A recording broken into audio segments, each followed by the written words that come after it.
नमस्कार, आदाब, सत श्री अकाल, जय भीम, जोहार। मेरा नाम है नवीन कुमार।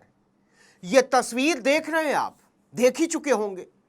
कर्नल सोफिया कुरैशी और विंग कमांडर व्योमिका सिंह।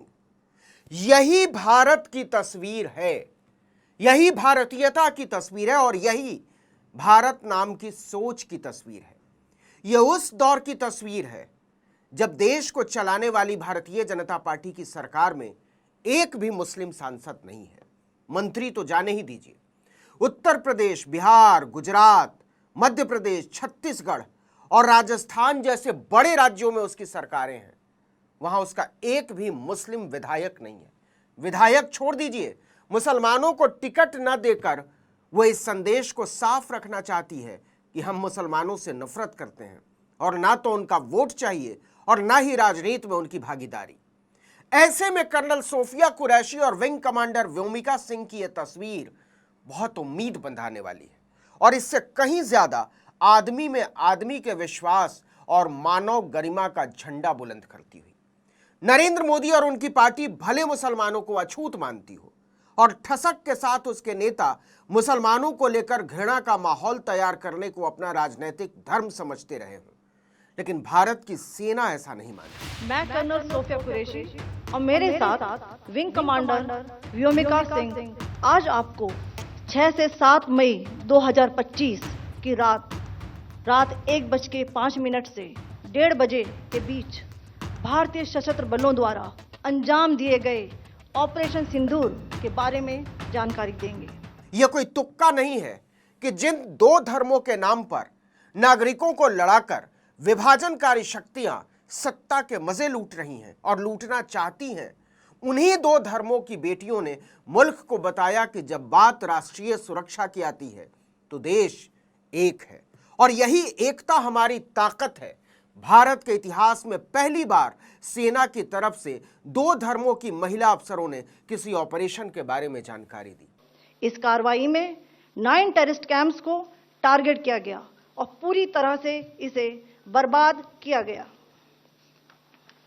पाकिस्तान में पिछले 3 दशकों से टेरर इंफ्रास्ट्रक्चर का निर्माण हो रहा है। इसमें recruitment, indoctrination centres, training areas व लॉन्च पैड शामिल थे, जो पाकिस्तान और पाक अधिकृत जम्मू कश्मीर POJK दोनों में फैले हैं। यहां पर रिक्रूटमेंट, ट्रेनिंग व इंडोक्ट्रिनेशन का केंद्र भी था। शीर्ष आतंकी अक्सर यहां आते थे। मैं आप सबको बताना चाहती हूं कि किसी भी सैन्य ठिकाने का निशाना नहीं बनाया गया और अभी तक किसी तरह की नागरिक क्षति की रिपोर्ट नहीं है। ऑपरेशन में क्या हुआ, कितने आतंकी ठिकाने तबाह किए गए, किस तरह पहलगाम हमले के बाद बनी परिस्थितियों में इस ऑपरेशन को अंजाम दिया गया, इस सब से आप वाकिफ हैं। लेकिन देश की मौजूदा परिस्थितियों में सेना ने बिना कुछ बोले हुए जो सामाजिक संदेश दिया है उसे पढ़ने, समझने और गुनने की जरूरत है। न केवल ऑपरेशन की सफलता के लिए बल्कि इस ऑपरेशन के बाद कर्नल सोफिया कुरैशी और विंग कमांडर व्योमिका सिंह को सामने करके सेना ने जो व्यापक संदेश देने की कोशिश की है उसके लिए वो बधाई की पात्र है। सवाल है कि क्या आप इस संदेश को पढ़ पा रहे हैं? हमले का यह तरीका जम्मू और कश्मीर और शेष राष्ट्र दोनों में सांप्रदायिक दंगे भड़काने के उद्देश्य से भी प्रेरित था। इसका श्रेय सरकार और भारत के सभी नागरिकों को दिया जाना चाहिए कि इन प्रयासों को विफल कर दिया गया। एक समूह ने खुद को रेजिस्टेंस फ्रंट TRF कहते हुए इस हमले की जिम्मेदारी ली है। यह समूह संयुक्त राष्ट्र द्वारा प्रतिबंधित पाकिस्तानी आतंकवादी समूह लश्कर-ए-तैयबा से जुड़ा हुआ है। यह सिर्फ इत्तेफाक नहीं है। भाजपा के लोग भले नफरत और घृणा को अपनी राजनीति का मूल मंत्र मानते हों, जिसकी सरदारी खुद प्रधानमंत्री नरेंद्र मोदी करते नजर आते हैं, लेकिन अंदर ही अंदर उन्हें भी महसूस होता है कि हिंदू बनाम मुसलमान का नैरेटिव इस देश को कहीं लेकर नहीं जा सकता सिवाय बर्बादी के। मुसलमानों के प्रति आग उगलने वाले एक नेता को भाजपा ने माथे पर बैठाया और दिल्ली का कानून मंत्री बना डाला।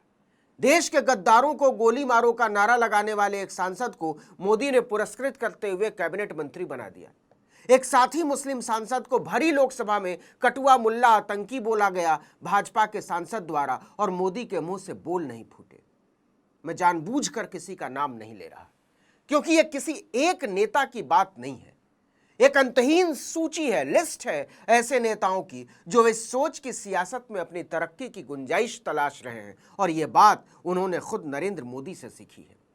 मुसलमानों को लेकर जितनी ज्यादा नफरत भाजपा की राजनीति में, उतनी ज्यादा तरक्की।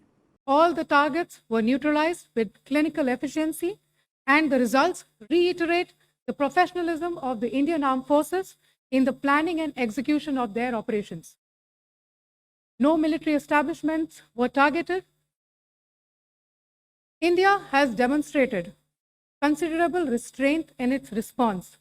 However, it must be said that the Indian Armed Forces are fully prepared to respond to Pakistani misadventures, if any, that will escalate the situation. Colonel Sofia Qureshi और विंग कमांडर व्योमिका सिंह की देश को संबोधित करने की तस्वीर उस दौर में आई है जब नैनीताल में खून की प्यासी भीड़ बेकसूर मुसलमानों की गर्दनें उतारने के लिए बाजारों में घूम रही है, और कोई शैला नेगी जब इसका विरोध करती है तो एक पलटन उनके कपड़े उतार लेने की ख्वाहिशें लिए सोशल मीडिया पर टूट पड़ती है। बाकी की क्या ही बात करें। यह तस्वीर उस दौर में आई है जब उसी पहलगाम हमले में शहीद हुए नौसेना के एक अफसर की पत्नी की प्रतिष्ठा, स्वाभिमान और त्याग को सरे बाजार जलील किया गया। ये बात सच है कि हमारी सेना सरहद को महफूज रखने में बेजोड़ है और हमें उस पर नाज है, लेकिन क्या हमारी सियासत सरहद के अंदर इस तरफ हर नागरिक को महफूज रखने की गारंटी देने की स्थिति में है, या फिर उसका नारा धार्मिक उन्माद है, विभाजन है, नफरत है, घृणा है? तो ये जो तस्वीर है सोफिया कुरैशी और व्योमिका सिंह की, ये तस्वीर कह रही है कि देश वो नहीं है जो मंगलसूत्र बेच देने के नारे के शोर में तैयार किया जा रहा है। देश वो है जो 13 साल का मोहम्मद कैफ बना रहा है। संभल से लेकर काशी और मथुरा तक फैलाई जा रही नफरत के बीच उसने अंडर 14 क्रिकेट में 280 गेंद में 19 चौके और 12 छक्के के दम पर 250 रन बनाकर उत्तर प्रदेश को चैंपियन बना दिया। सोफिया और व्योमिका की यह उम्मीद बंधाती सुंदर तस्वीर पूछ रही है कि कब तक किसी दलित के घुस जाने पर आप अपने मंदिरों को धोते रहेंगे? कब तक आप किसी दलित बच्चे के मटके से पानी पी लेने पर उसकी जान लेते रहेंगे? किसी दलित भोजन माता के खाना पकाने पर अपने बच्चों को स्कूल से निकालते रहोगे? ये सवाल बहुत मामूली लगते हैं, और आजादी के 78 बरस बाद इन सवालों का कोई अर्थ बचना नहीं चाहिए था। लेकिन देश को जहां लाकर खड़ा कर दिया गया है, वहां ये सवाल बहुत बड़े हो गए हैं। चलते चलते एक और सवाल, क्या यह देश जान सकता है कि मोदी अपनी सरकार में, अपनी पार्टी में, अपनी सियासत में किसी सोफिया कुरैशी को कब आगे करेंगे? कब कहेंगे ये देश तुम्हारे बिना पूरा नहीं बनता? कब पूछेंगे तुम्हें हमारे तौर तरीकों से डर तो नहीं लगता? मुझे नहीं पता ये सवाल आपके जहन में उभरता है या नहीं, लेकिन आज जब सोफिया और व्योमिका को एक फ्रेम में देखा तो पूछने का दिल हुआ।